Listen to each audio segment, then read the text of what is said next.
We shall overcome. We shall overcome. We shall overcome someday. Oh, deep in my heart, I do believe that we shall overcome someday.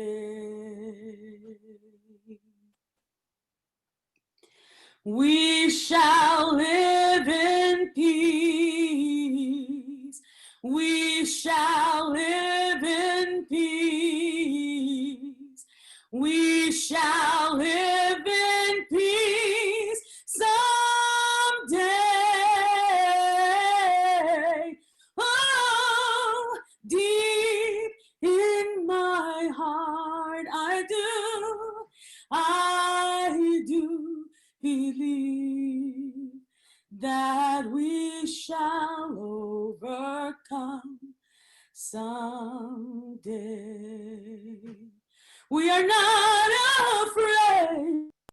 We are not afraid. No, we are not afraid. We are not afraid today.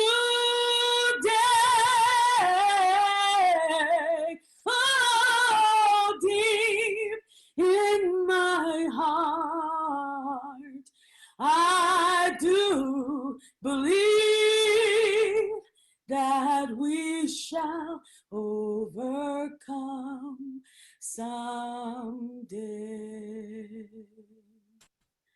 I believe that we shall overcome someday.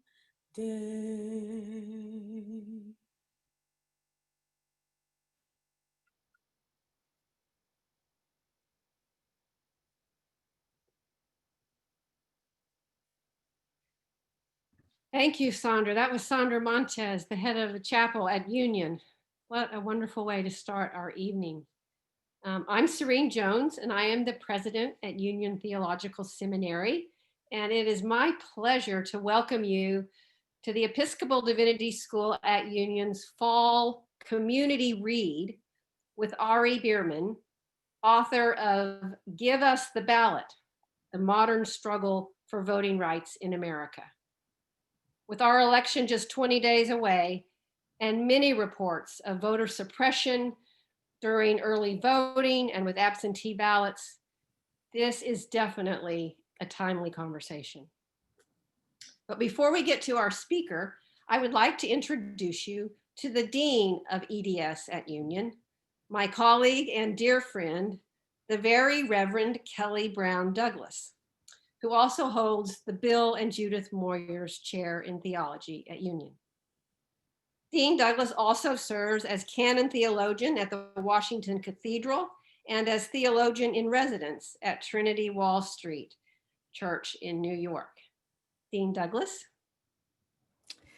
Thank you so much, Serene. And thank all of you for joining us. Each semester, as President Jones said, we select a pressing social issue. This semester, our focus was on voting, and there was no better book for us to begin to discuss the many concerns around voting and the importance of voting than Ari Berman's book, Give Us the Ballot. Now, why is this an important issue for the church and faith leaders and the seminary and seminarians and the seminary community to be talking about? It is important for us to make voting the focus of our attention, not simply engaged in these conversations, but actively involved in getting people to the polls and ensuring their rights to vote. Because in many respects, we have no choice. For as faith leaders, as a seminary, as seminarians, we are accountable to the just future that God promises us all.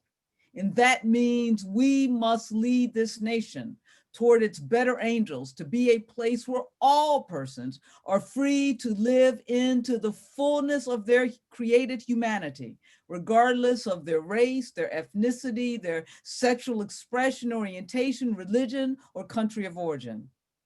This is not about political partisanship. It is about a moral obligation. And that obligation starts with ensuring that people vote and are able to do so without intimidation. And so I am looking forward to hearing from Ari Berman this evening and discussing with him both the historical and present attacks on voting rights. Serene, I'll now pass it back to you to introduce our guest speaker for tonight. Thank you, Kelly. I am so excited to introduce tonight's speaker.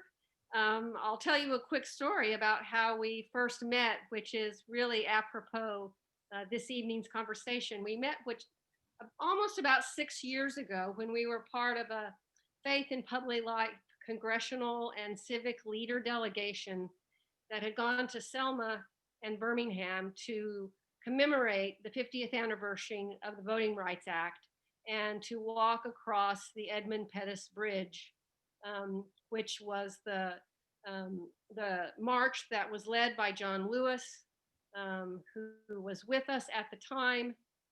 And we actually met most appropriately on a bus where we couldn't stop talking, and Ari's book was on the way out, and that time together was actually the time that you will read about in the conclusion of the time span that this book covers. He is a senior reporter for Mother Jones, he's also written for the New York Times, The Atlantic, Politico. In addition to Give Us the Ballot, he has also authored the wonderful book titled Herding Donkeys, Fight to Rebuild the Democratic Party. I love that title. And Reshape American Politics. And a forthcoming book entitled Minority Rule. He has also been a frequent commentator on MSNBC, NPR, PBS. It's hard to turn on the television today to any news channel and not hear Ari talking. So we're very honored to have him here tonight to discuss voting rights and Give Us the Ballot, named the best book in 2015 by the New York Times, Washington Post, NPR, and the Boston Globe. And it was nominated for the American Library Association's Andrew Carnegie Medal for Excellence. I am pleased to introduce Ari Berman.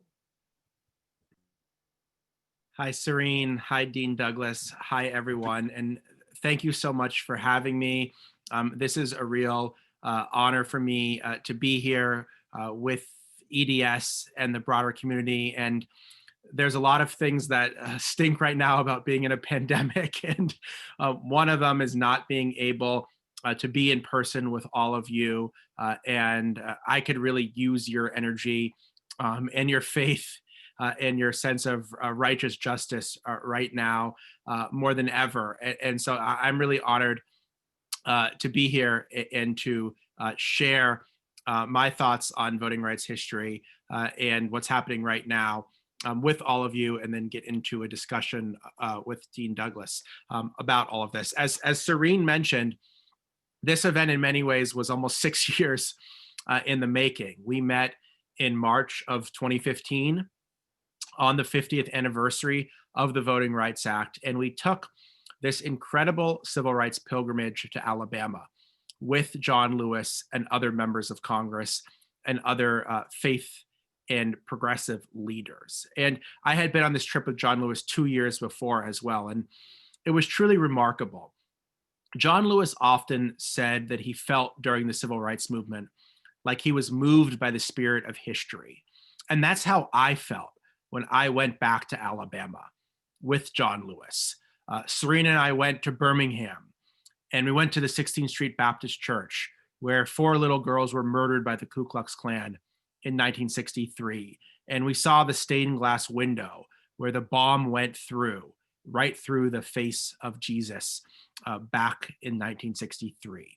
And we went to Selma for the 50th anniversary of the Voting Rights Act with President Barack Obama, former President George W. Bush, when 100,000 people were there. And it was this incredible triumph, this incredible celebration, this incredible moment of civil rights history to have the man in John Lewis who nearly died marching for voting rights in Selma, embraced by the first Black president on the foot of the bridge that changed the course of American history. But while it was an amazing moment and an amazing trip, there was also a sense of sadness that I had, because on the 50th anniversary of the Voting Rights Act, the Voting Rights Act itself had been gutted.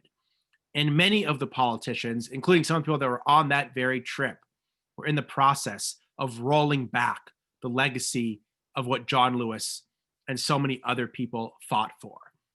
And I felt in many ways the same way when John Lewis passed away in July. I was so glad that so many people were celebrating his life and celebrating everything that he fought for and talking about the incredible marches he led for things like civil rights and things like voting rights.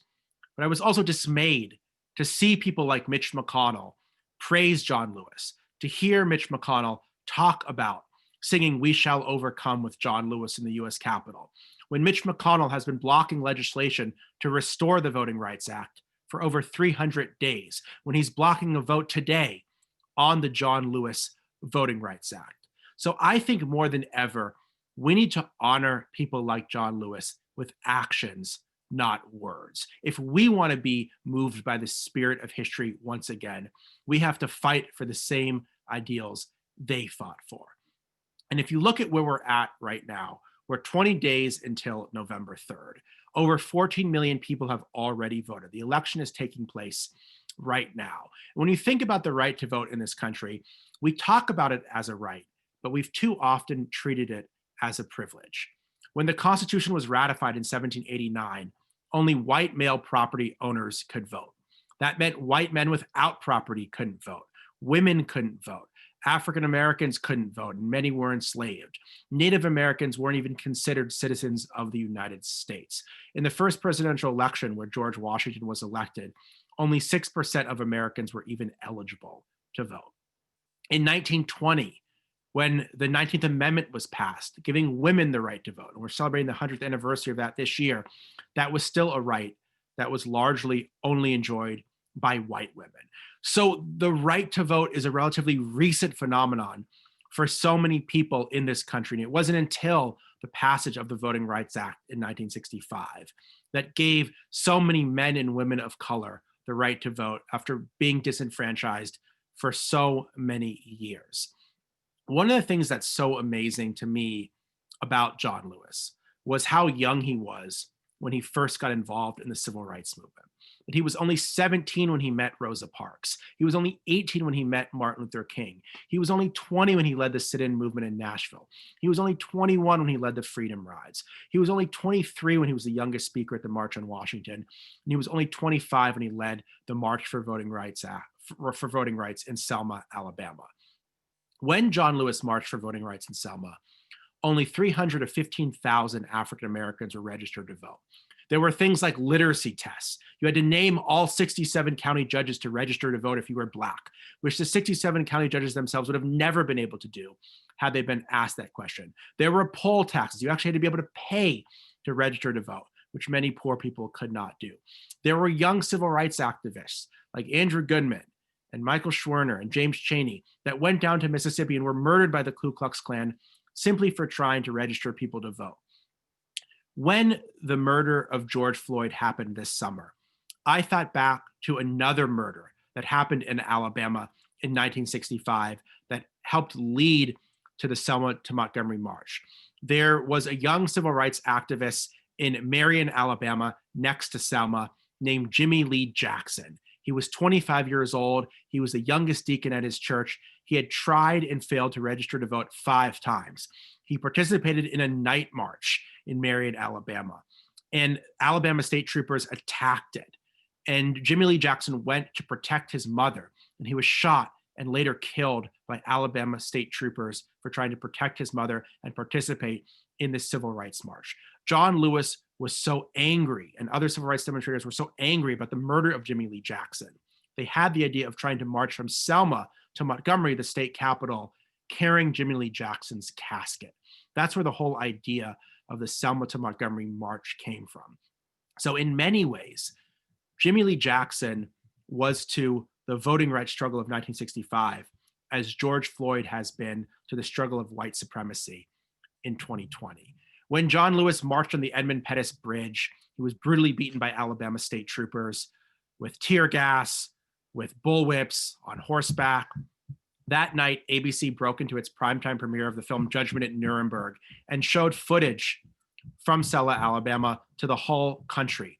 So many Americans were so confused, they thought the images from Selma were actually from Nazi Germany. This changed the whole consciousness of the nation. Many, many faith leaders were a key part of this movement. And 8 days later, Lyndon Johnson introduced the Voting Rights Act of 1965. And he gave this amazing speech in which he said that the right to vote was not a black versus white problem. It was not a Democrat versus Republican problem. It was not a North versus South problem. It was an American problem. It was a moral problem that we could not be a democracy when an entire race was disenfranchised in an entire region of the country. So the Voting Rights Act really transformed American democracy by getting rid of those literacy tests and poll taxes, by sending federal officials to the South for the first time to register black voters and requiring those states with a long history of discrimination to approve their voting changes with the federal government. And of course, it led to the first black politicians, the first Asian politicians, the first Latino politicians, the first women politicians. And it changed many white people too, because he no longer had to play the race card if he wanted to get elected. But it's also true that the fight for voting rights didn't end in 1965, and that voter suppression is sadly not a thing of the past. Since 2010, half the states in the country have changed their voting laws to make it harder to vote. This is when I first started covering the issue as a journalist. Things like strict voter ID laws and cutbacks to early voting and purging the voting rolls and closing polling places. In states like Texas, for example, you can vote with a gun permit, but not a student ID. Then in 2013, the Supreme Court gutted the Voting Rights Act and ruled that those states with the longest histories of discrimination no longer had to approve their voting changes with the federal government. That led to a whole new wave of voter suppression.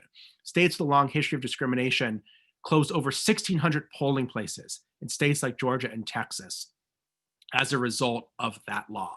I'm sure you guys saw the 6-hour lines in Georgia in the primaries, the 11-hour lines in Georgia just a few days ago during early voting. That didn't happen by accident. Georgia closed over 200 polling places from 2012 to 2018 and many more in recent years.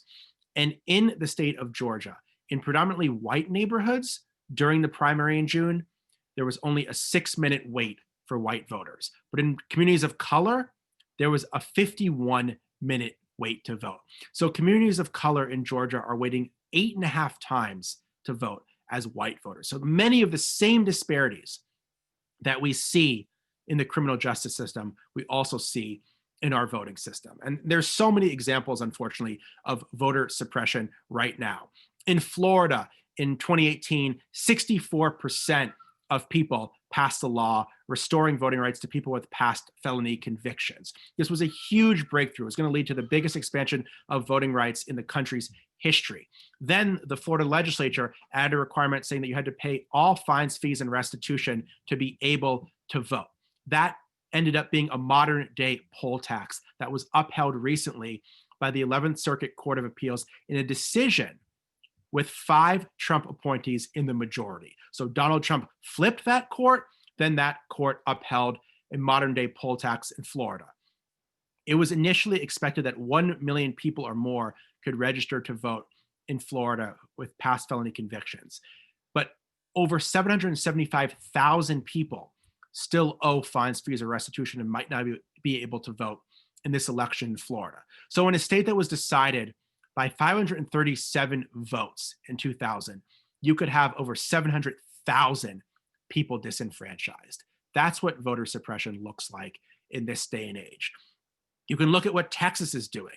The fact that in Harris County, Texas, the governor of Texas issued an order, reversing his own order, saying that instead of 12 locations to drop off a mail ballot, there can only be one location to drop off a mail ballot. One location to drop off a mail ballot in the largest county in Texas, in which has more people than 26 states, is larger than the state of Rhode Island, and has 2.4 million registered voters. That's what voter suppression looks like. We're seeing right now, with the nomination of Amy Coney Barrett to the Supreme Court, the prospect of a 6-3 Supreme Court, that could further voter suppression, that could kill what's left of the Voting Rights Act, that could strike down efforts to stop gerrymandering, that will uphold virtually every voter suppression law. And it was very revealing to me that Amy Coney Barrett, in her testimony, refused to say if voter intimidation is unconstitutional, when it is, refused to say if the president should commit to peaceful transfer of power, which he absolutely should, refused to say if the president has the power to unilaterally delay the election, which he does not, refused to say whether voter suppression still exists, which obviously it does if you've listened to all the things that I'm talking about. So for all of those reasons, I am concerned, but I'm also hopeful, because I believe that massive turnout can overcome massive suppression. Despite those 11-hour lines in Georgia a few days ago, Georgia had record turnout for early voting in that state. Despite the attempts to shut down mail voting in Texas, Harris County, Texas had record voting on the first day of early voting. 128,000 people in Harris County, Texas voted on the first day of early voting yesterday. That was higher than early voting turnout in the entire state of Georgia. And they asked people on these lines, why are you waiting in line so long to vote? And one woman said, we're voting like our life depends on it. Because in this year in particular, in many ways, it does. And so the message has to be, yes, there's voter suppression, but also, yes, we can overcome it. In this election, in many ways, people have more options to vote than ever before. In 44 states, you can vote by mail for any reason without an excuse. Many states like New York have expanded mail voting because of the pandemic.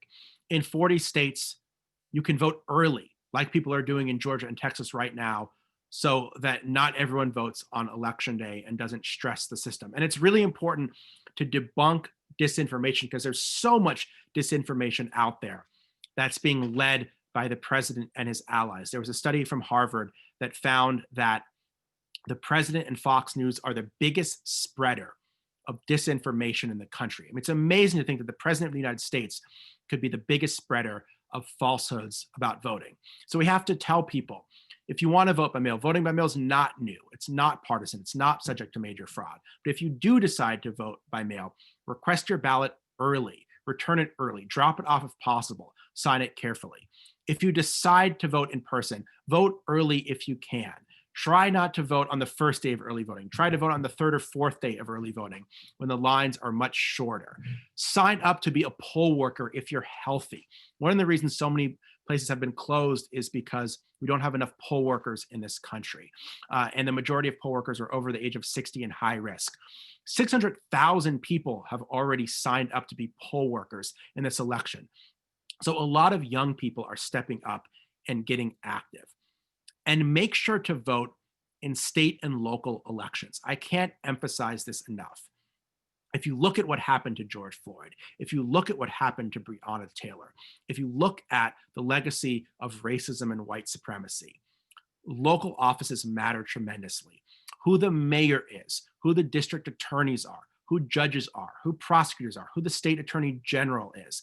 All of this matters tremendously and gets far less attention than the presidential race. State races are more important than ever this year. It's state legislatures that control voting laws, that decide how easy or how hard it is to vote. And it's state legislatures that are elected in 2020 that are going to draw redistricting maps for the next decade in 2021, based, I should add, on census data. And the census is ending tomorrow. So if you haven't filled out the 2020 census, do it as soon as you can. Who your Secretary of State is matters tremendously when you talk about how much information voters are getting, how easy, how hard it is to vote.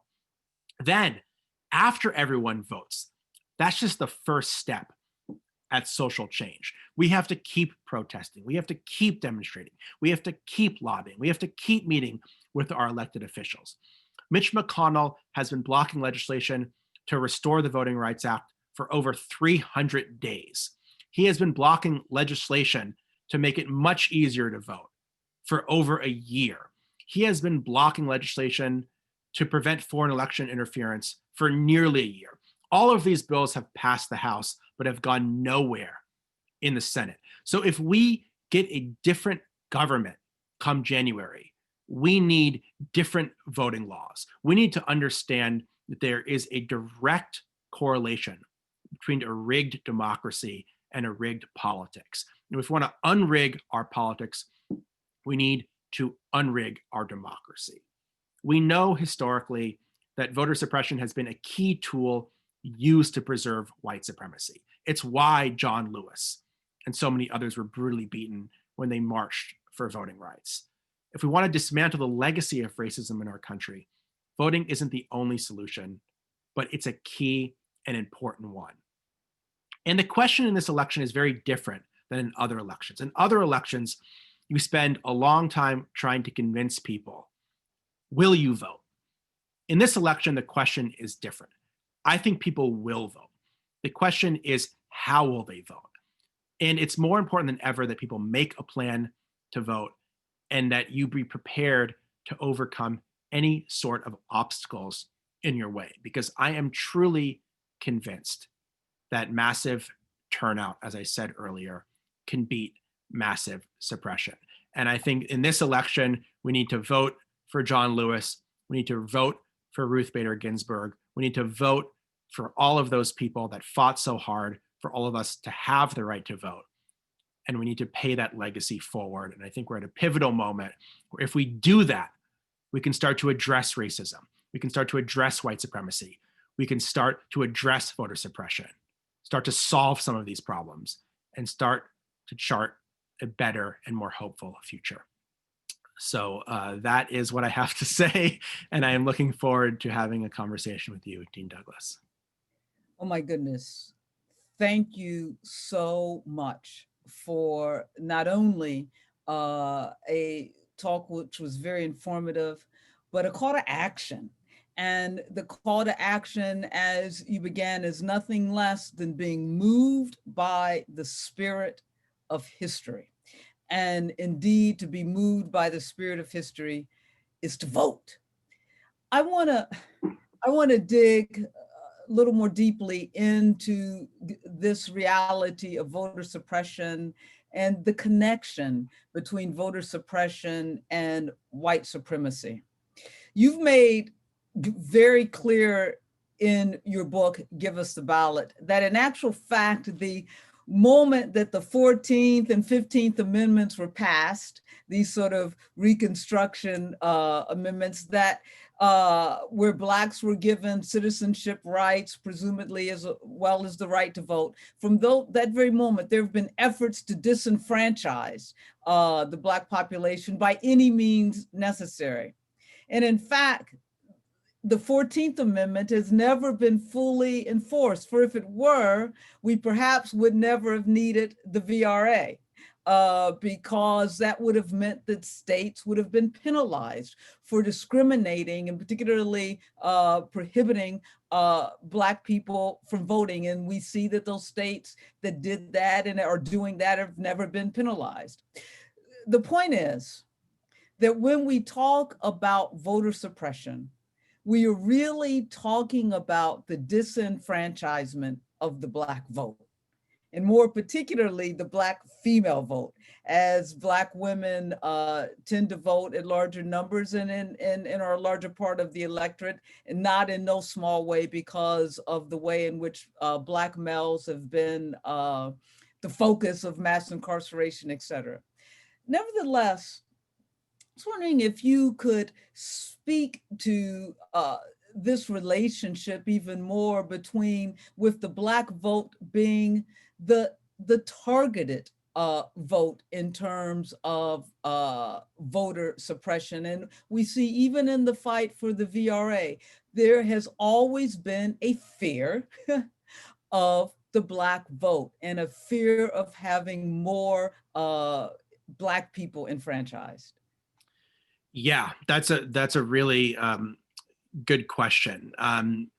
If you look back historically, first off, there's always been a fear of democracy from people in power. So even before the Black vote was an issue in the 1700s, the founders were concerned with too much democracy because they didn't really believe that the people could be trusted to govern. And then after we fought a civil war and enfranchised 4 million people, and there were Black governors and senators from states like Louisiana and Mississippi, which we never had before, where there was a majority Black legislature in the state of South Carolina. Instead of accepting that, the white minority in these states led a violent counter-revolution, which they then backed with a legal counter-revolution.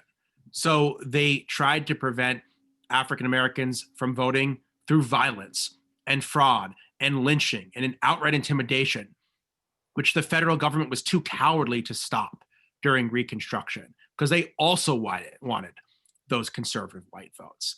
Then, once Blacks were scared away from the polls in states like Mississippi, you began to see legal disenfranchisement. You began to see things like literacy tests and poll taxes. There was a law in Mississippi, in the Mississippi Plan of 1890, allowing the state to tell voters that they had to interpret a provision of the Constitution to the satisfaction of the local registrar. Well, of course, no African American could ever interpret the Constitution to the satisfaction of the local white registrars. But white people were never asked those sort of questions. These restrictions never explicitly mentioned race, but everyone knew that race was what it was about. And basically, the 15th Amendment was nullified and the 14th Amendment was ignored. And the 14th Amendment, as you said, had a provision that if states eliminated suffrage, their representation would be reduced in the House of Representatives and by correlation in the Electoral College. That was never enforced. And so when the Voting Rights Act was passed in 1965, it basically adopted the language of the 15th Amendment. It's a very, very strange situation that a law would have to be passed in 1965 to enforce an amendment ratified in 1870.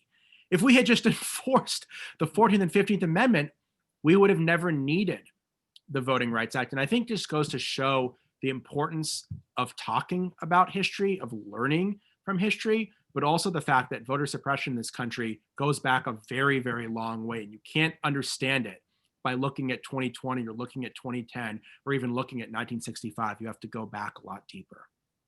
Yeah, I think, and that is the irony, right? That in fact, we have never upheld these constitutional amendments.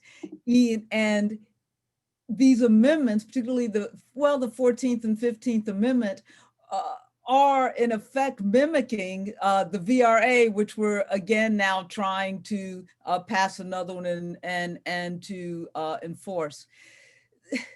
This target, I want to look again at this target on the Black vote and the ways in which voter suppression or disenfranchising, it's another way, disenfranchising the African American community continues to take different forms. For instance, you point out in your book in the Bush v. Gore case in Florida, most of the ballots thrown out at that time were ballots by Black voters. We look at the fact you raised the issue in terms of being very aware, for instance, who our Secretary of States are in our various states. We look at what happened in the close election between now Governor Kemp in Georgia and Stacey Abrams. When Kemp was Secretary of State, he, of course, changed a lot of the voting laws and allowing him to win by 55,000 votes or so. Again, the change in these laws disenfranchised Black voters at a disproportionate level than they did white voters. So is there any merit in really beginning to talk about, as opposed to simply voter suppression, that what we're really doing is disenfranchising a community, a group of people, a certain demographic that the 14th and 15th Amendment were supposed to protect? Is there any merit to begin to, instead of acting as if the VRA is something new, but making clear that it's not anything new, we're just trying to enforce the amendments that are already there? Yeah, that's a really good point, Dina, and I'll give you a really good example of how voter suppression works today. And so John Roberts, Chief Justice John Roberts, who had, for those that have read the book, had been trying to weaken the Voting Rights Act since he was a young lawyer in the Reagan Justice Department. He wrote the majority decision gutting the Voting Rights Act. And he said that things have changed dramatically in the South, and that, as he said, blatant evasions of federal law are exceedingly rare. A month after that opinion in Shelby County versus Holder, North Carolina, which had some of the most progressive voting laws in the South, Republicans there dramatically rewrote their voting laws. They required strict voter ID. They cut early voting. They eliminated same-day voter registration. They even eliminated Citizens Awareness Month, which North Carolina did to encourage people to vote. This law was challenged before the courts. And the court asked the state of North Carolina. North Carolina was one of those states that had Sunday voting with early voting. And Sunday was a popular day, particularly for African Americans to vote, because that's when Black churches did souls to the polls voter mobilization drives. And so the court asked the state of North Carolina, why did you eliminate Sunday voting? And the state of North Carolina said, well, some people were using it more than others. And then the court said, well, who was using it more than others? And the state of North Carolina said, counties that were disproportionately Democratic and disproportionately African American. And the court said, you just admitted to us in federal court that you did this to disenfranchise people based on their party, but more significantly, based on their race. And they said that this is as close to a smoking gun as you'll ever see in modern times. And so the tactics are more subtle now. They're not outright intimidation. Maybe some of them are with Trump, but for the most part, they are more subtle. They're old poison in new bottles, but they have the same kind of effect. And this opinion in North Carolina striking down this voter suppression law was remarkable to read, about Black voters targeted in the courts with almost surgical precision. Okay. And to read it in 2016 and think, this was written in 2016. This wasn't written in 1866. This wasn't written in 1966.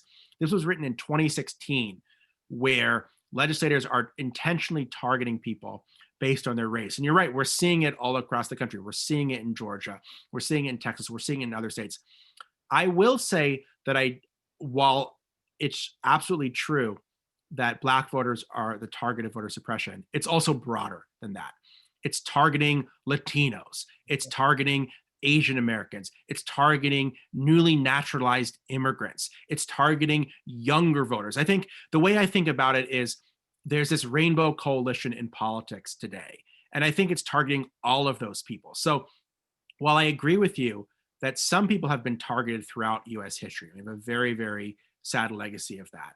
I also think that as new demographics and new voters have an impact in the political process, they are also being targeted for disenfranchisement as well. Yeah, I think you're right. I agree with that.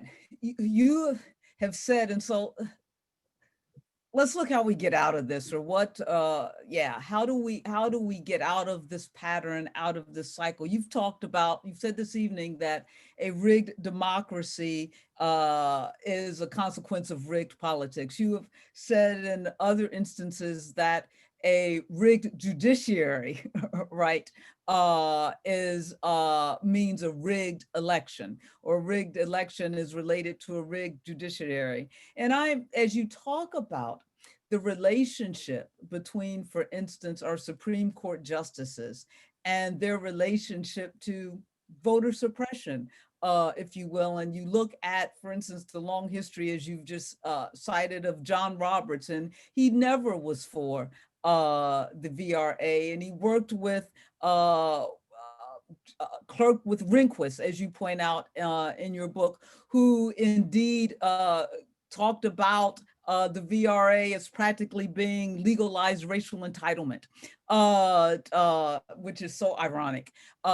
So yet you have Justice Roberts, who was able, by virtue of the fact being on the Supreme Court, to eviscerate the VRA. Now we have Amy Coney Barrett, who certainly will be on the Supreme Court.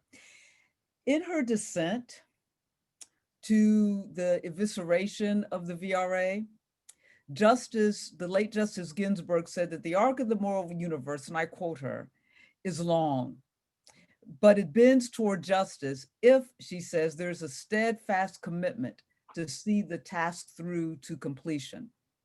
That commitment, she says, has been disserviced by today's decision, that Shelby v. Holder decision.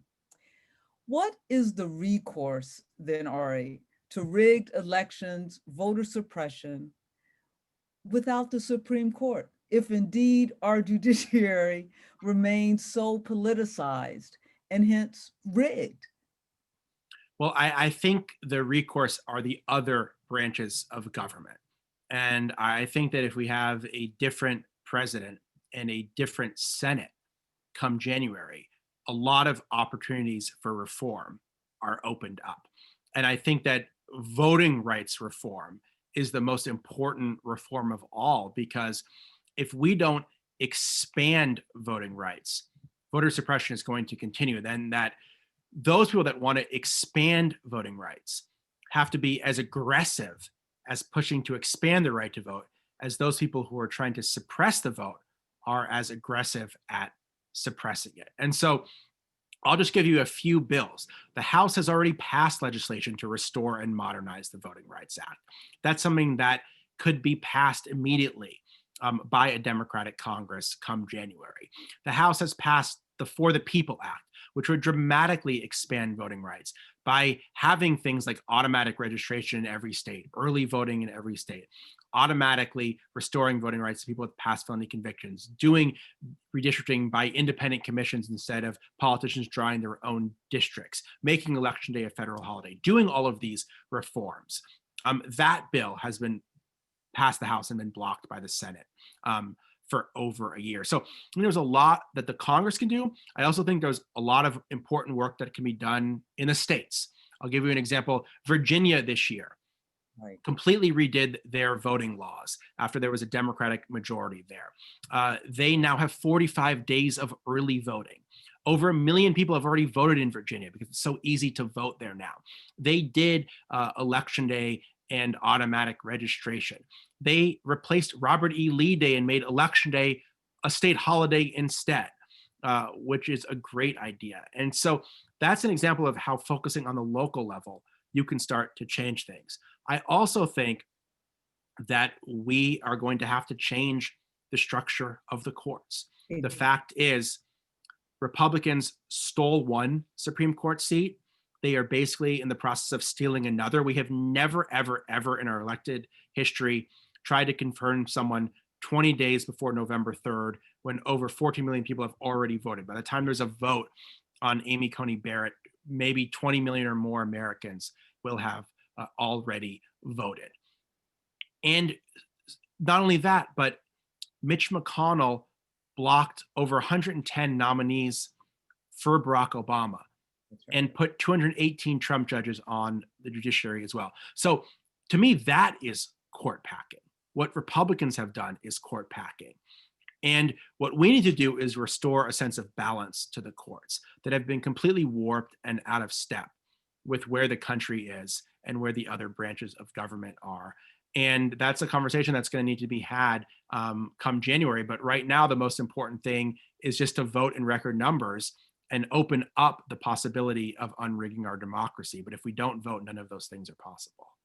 Yeah, so agree. It's so very interesting that this conversation about packing the courts is a conversation that people, indeed journalists and others, media, are raising in relationship to the Democrats' threat, when in fact what we are seeing and what we have seen is the packing of the courts, and that it's voices like you, and I wish that would be heard more, that are saying that's what's been going on all along. And so our judiciary, it seems as though there has now been, we talk about a balance of power, but there's been this imbalance that our judiciary, if it fell, so too does our democracy. And it seems as though things are now out of sync. So we can see, for instance, that on the one hand, in Texas, where the governor closed down a number of the places where people could turn in their ballots, one per county, et cetera, that at first that was struck down, and then the appeals court upheld it.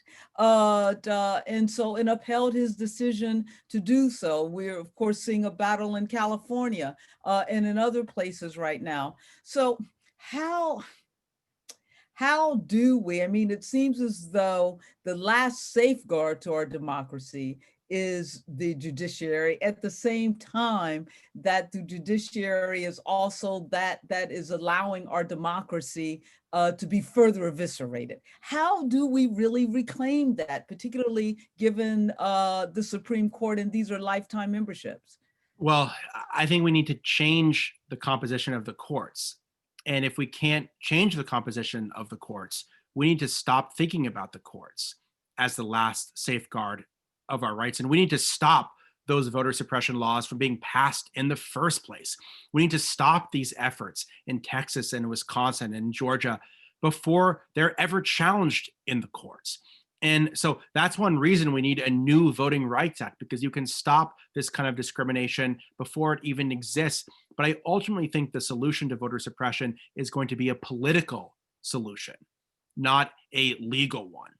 John Lewis and civil rights activists, they filed a lot of lawsuits, and they weren't getting anywhere because they also faced a rigged judiciary. And that's why it was so important to get the Voting Rights Act, to get legislation, because they knew that they couldn't rely on the courts, that they had to change the political process to be able to have their concerns responded to. And so I ultimately think that this is a political question, not a legal question. And I think that if different kind of people are elected, particularly a different kind of people that will make democracy reform a priority, that's the way to solve this thing.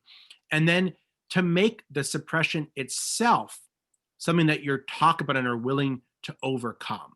You don't want to demobilize people. You don't want to make people feel like their vote doesn't matter or won't count, because that's absolutely what the president's trying to do right now. At the same time, I believe that efforts to suppress the vote in Georgia and Texas and other states are motivating people to turn out because they feel like their right to vote is under attack and they need to defend it. And I think that's going to be a dominant thing in 2020, that people know the president doesn't want them voting. And that is going to make them more determined than ever to cast their ballot and to have it counted. So even as I like this distinction that it's not a legal, won't be a legal resolution, but a political resolution. And it's also, and as you've said at another time, a moral issue. And we look at it, here's a moral issue. What then becomes the role of faith leaders and the faith community in this whole fight for the vote, fight for our democracy, this fight against the disenfranchisement of people, particularly, we know that this whole argument about the separation between church and state usually is an argument that's only employed against progressive faith community and faith leaders, because the religious community has been very much engaged, particularly the right, in our politic. But what becomes the role of the faith community as we find ourselves at this time? I think that's a great point you bring up. I think the role of the faith community is to make a moral case against voter suppression, to say that voter suppression is fundamentally immoral, and to say that this is not about obscure debates over mail voting or where polling places are or different sections of the Voting Rights Act. This is whether or not we are going to once again allow people to have fundamental rights taken away from them because of their race or because of their class or because of which political party they belong to. We have a very, very long history in this country of doing that. And we cannot go back to that place. And we cannot make voter suppression a new normal. And we cannot say, it's okay if you weren't able to vote because you didn't have the right ID, or your polling place was closed, or you couldn't afford to wait in line for 10 hours. We need to make a moral case for why that's not okay. And we need to have some anger and fury and passion behind it. This is not a wonky debate between lawyers. This is about Americans being deprived of fundamental rights that so many people fought and died for. I think that is the way to engage with the argument. I think if you go back and listen to that speech that Lyndon Johnson gave, a white Southerner who didn't vote for a single civil rights bill from 1937 to 1959, gave about the Voting Rights Act. The reason it's so powerful is because he frames the right to vote in a moral issue.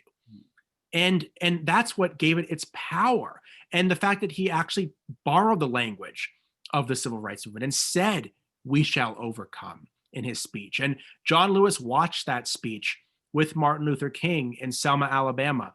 And he said it was the only time he had ever seen Martin Luther King cry, that's how powerful it was when Lyndon Johnson talked about the right to vote in moral terms, not in political terms, not in legal terms, not in partisan terms, but in moral terms. I think that's why people like Reverend Barber are having such a big impact today, because they're making this about more than politics. This is about fundamental rights and also fundamental notions of right versus wrong. And there's no way to defend voter suppression as a moral right. And I think if you phrase it in those terms, it's a different kind of conversation. No, thank you for that. Before we open it up to people who are listening, and I want to ask you one more question, and that is, what should we expect given all of this, all of these efforts to rig the vote and the electorate? What should we expect on election night? That's a really good question. I wish I could answer that for you. What I'm heartened by is the fact that so many people have already voted, and we still have to see how many of those ballots are counted. But in terms of the level of turnout, the fact that over 14 million people have already voted, that over 1 million people have voted in Florida and in California and in Virginia, and hundreds of thousands of people in Michigan and Wisconsin and Pennsylvania and all of these key swing states, people are voting in record numbers earlier than ever before. And so we are seeing a lot of motivation about voting. It's also true that the closer the election is, the longer it might take to count the votes. We might know the winner on election night. We might not know the winner for a few days. We might not know the winner for a week or two. And I think the message in particular from the media and from trusted institutions has to be, it's more important to get this right than to do it quickly. And it's more important to count all the votes than to prematurely declare a winner. Because we know the president's going to say all sorts of crazy things about the election, but he ultimately does not have the power to reinstall himself in a second term. He doesn't have the power to unilaterally keep himself in office. And so I don't want to play in the president's hands. I don't want to give him any more power than he actually has. I think if people vote in record numbers, if they're proactive about voting, if they make a plan to vote, I think the election will go smoothly. And I think if not an election night, shortly thereafter, we will know who the president is and it will be a legitimate election. Just one little follow-up on that. But if indeed he's trying to claim the power to reinstall himself through indeed the judiciary and through the Supreme Court. So if this election gets thrown to the Supreme Court, then there goes our democracy. Yes, but a lot of things have to happen for him to be able to do that. It has to be very, very close. It has to be litigated to the point where the number of votes contested will make the margin of victory. It has to be a situation where only the Supreme Court will decide to hear that case. They have no other options at their disposal. And so, yes, all of that could happen. The way the polls are looking right now, the way the turnout numbers are looking right now, even a 6-3 court won't be able to nullify that. But yes, the closer it is, the more contested it is, the more litigation it is, then the higher the chances it goes to the court. And if Amy Coney Barrett is on the court and does not recuse, the more chance there are that the court will pull a Bush versus Gore and try to choose the president again. However, in 2000, we had no idea what hanging chads and butterfly ballots and all of those things were before the election. Now we have Donald Trump openly admitting he wants the Supreme Court to reinstall him. I actually think that makes the court's job much tougher and makes it much less likely the court's going to want to intervene given the president's prior statements. Good. Thank you. So let's turn to questions from those who are listening, and many folks out there. Let me remind you that you can submit your questions. You will look at the bottom of your screen and you'll see a Q&A tab. And if you submit your questions there, then Miguel Escobar will receive those and be able to ask them for you to Mr. Berman. And I think I see Miguel on screen and has a question for you. Yes, great. And I think this speaks to the issue that you were raising around moral leadership and framing this in terms of moral ways. Michelle Dibley, our friend from the Washington National Cathedral, asked, in Minnesota, voters voted down a constitutional amendment that would have required voter ID at the polls. The winning campaign focused on educating voters about the consequences using a racial justice lens.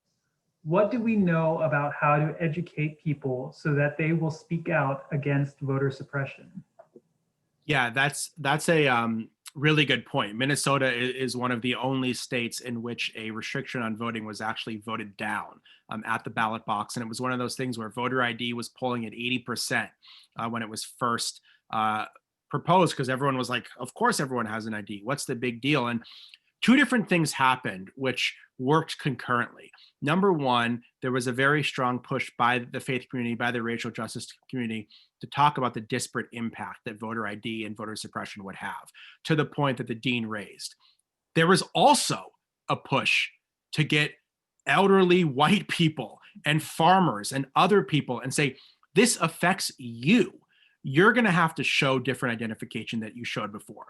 You might not be able to use election day registration if you don't have the right ID. You might be affected by this also. And so that's why I think, listen, racial justice is extremely important. Minnesota is still a state that is 90% white.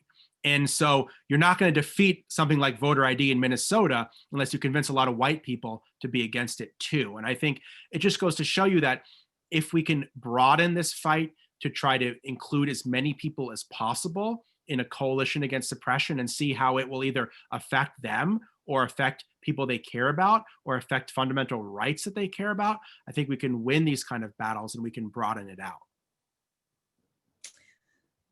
Thank you. I want to make, as you speak about that and broaden it out, you spoke earlier in another conversation about the relationship in so many ways between not simply the suppression of voting, but voting and sort of universal voting, if you will, and the inequities in our society, like poverty, et cetera. And so we look at countries, for instance, like Australia, who talk about mandatory voting, but we don't have the kind of infrastructure, it seems to me, that can even begin to talk about that because there are these built-in inequities.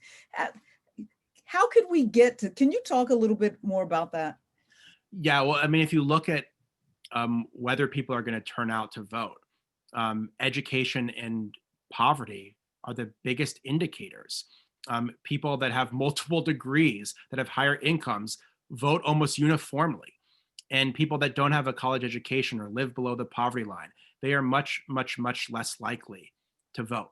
And so if we want to increase voter turnout, we have to make it easier to vote, but we also have to start addressing the underlying socioeconomic disparities that prevent people from voting. And I think in many cases, prevent them from even thinking about voting or thinking about voting mattering because they have so many more pressing problems in their lives. So here's the question then, Ari, do we really, as you have spent so much time really looking at this issue of voting and our democracy, and as we look at what's going on now and the way in which, yes, we've never really been a democracy, but the vote, period, whether or not we're talking about disenfranchising certain groups of people like African Americans, the vote has never been an uncontested matter. And so I'm wondering, is it a democracy that we really want? Do we really want universal voting? We know that originally that wasn't a part of the plan. And so is this great America, quote unquote, that so many want to return to, is that really an America where we want to entrust the vote only in a small minority, hence the Electoral College, which is so anti-democracy?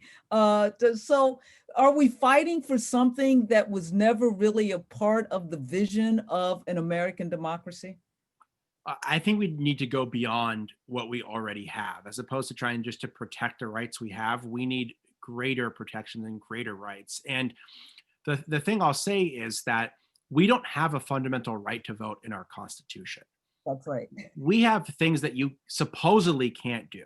You supposedly can't discriminate against people on the basis of race or the basis of sex or the basis of age. Now, in practice, that happens all the time. We don't have an amendment in our Constitution that says everyone shall have a right to vote except for X, Y, and Z. And because we don't have that, the vote has always been a contested right. And so we need ultimately a new constitutional amendment to make the vote a fundamental right. If we had that, I think that would be the single greatest protection against voter suppression. Our founders never wanted it because they didn't want everyone to vote. Even during Reconstruction, this was too controversial because voting rights for Black men was okay, but not for women. And even more recently, it was palatable enough to prohibit certain things, but never to have these fundamental basic guarantees for the franchise. So ultimately, that's what we need a movement for in the long term. Yeah, you took words out of my mouth and say, what we really need is another amendment that protects the vote, period. Yes. And that gives us all universal voting rights, because even with the passage of the 19th Amendment, still contested was, and people were fearful of the fact that, well, that means Black women don't get to vote. And so we've never really had this universal commitment. I think we have time for one more question. And so Miguel. Sure, I think, so this question comes from Martha Gottwals. She mentions a few issues, attacks on the post office and removal of mailboxes. She's also concerned about undercounting in the census, which will impact the makeup of our congressional districts. Aside from voting, what can people like Martha do to fight against these attacks on voting and representation? Those are good questions. So there obviously was a lot of outcry over the post office. Some changes have been blocked. The Postmaster General said he's going to restore overtime. He said he's going to make election mail a priority. There's been a lot of scrutiny on them, so I think they are now prioritizing mail ballots in a way that they might not have been before. But other changes have not been restored. And so that's just why it's so important, if you're going to mail your ballot, do it as quickly as possible. I am confident about the ability of the post office to deliver ballots with a few weeks' notice. I am nervous about the ability of the post office to deliver a ballot within a week before the election, particularly if it has to arrive by election day. So if you request a mail ballot, mail it back now. If you can't do that, drop it off. And also, in most places, you can actually bring it to your polling place or your elections office. You should Google the laws in your state because it differs in different states. But there's a lot of options even just for mail voting. Yes, I'm concerned about the census. The census is going to end either tomorrow or Friday.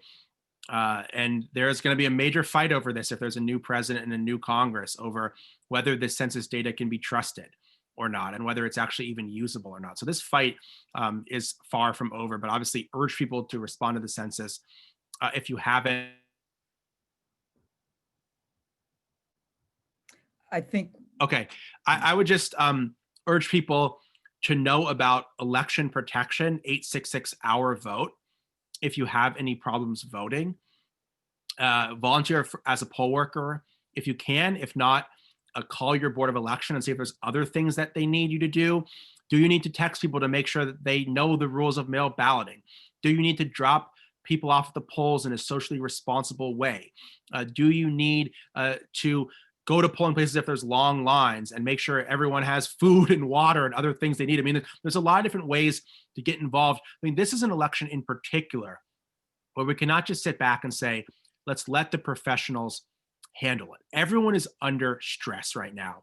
And if we want to have a smooth election, all of us have to do our part, whether that's being proactive with our own ballot or giving our friends and neighbors real information about how to vote, or actually volunteering and helping election officials in the run-up to the election or sooner.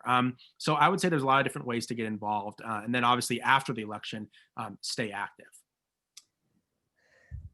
Ari Berman, we could go on forever, but we can't on this night. But let me just ask you, what do you want to leave us with as we wind down this wonderful evening with you? I just want to thank you for having me. It's been great to do this event. And I guess just for me, the thing that's on my mind is the struggles of people like John Lewis, the struggles of Ruth Bader Ginsburg, and to just remember all the things that they fought for, to remember all the things that are at stake, and to remember that the course of history can change. That there was a time when John Lewis couldn't vote. Then he became known as the conscience of the Congress. There was a time when Ruth Bader Ginsburg couldn't even get hired as a law clerk. And then she became a titan of justice on the Supreme Court. So sometimes it feels hopeless. I know people have a lot of things are hopeless about right now because of the pandemic, because of the Supreme Court, because of the president. But things can change.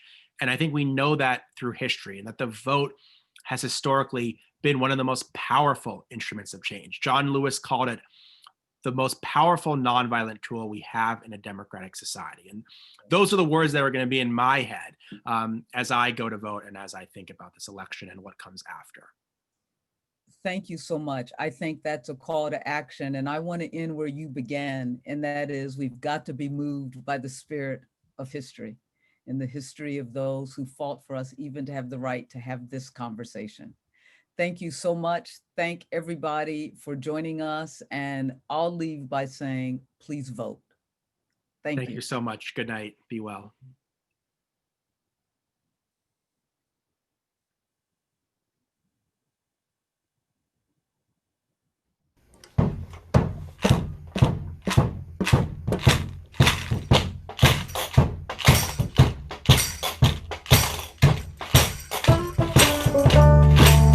Ain't gonna let nobody turn me around, turn me around, turn me around. Ain't gonna let nobody turn me around. I'm gonna keep on walking, keep on talking, marching down to freedom land. Ain't gonna let segregation turn me around, turn me around, turn me around. Ain't gonna let segregation turn me around. I'm gonna keep on walking, keep on talking, marching down to freedom land. Ain't gonna let racism turn me around, turn me around, turn me around. Ain't gonna let racism turn me around. I'm gonna keep on walking, keep on talking, marching down